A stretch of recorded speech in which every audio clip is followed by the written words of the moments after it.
In this video, I will show you how to record your screen using CapCut. Let's get started. To record your screen using CapCut, open your web browser. In the search bar, type CapCut. Click on the first link. Ensure you are using the online version of CapCut, as screen recording is only available through this web platform.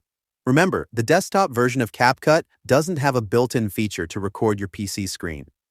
Click on Try CapCut Online. Now log into your account. Click on Ratio to choose an aspect ratio for your video. Click on the record icon. Click on Record the entire screen.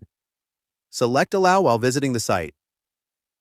Here you can choose to record either the entire screen, a specific application window, or a particular browser tab.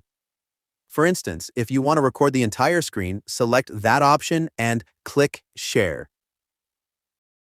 Then click on the record button. A countdown will begin, after which your screen recording will start.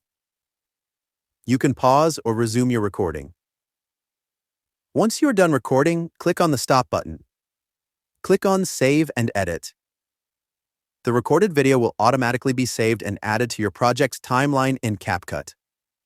You can use CapCut's editing tools to enhance your recorded video by adding effects, text, or transitions as needed. Once editing is complete, export your video by clicking on the Export button. Please note that if you want to record your home screen, there are some great alternatives for both PC and Mac users. OBS Screen Recorder is the best option for Windows, and QuickTime is ideal for Mac. These free tools allow you to easily record your screen. Once you've recorded your screen with one of these tools, you can import the video into CapCut for editing. Feel free to reach out if you encounter any issues during the process. If this video helps you out, please leave a like and subscribe. Comment below if you have any questions.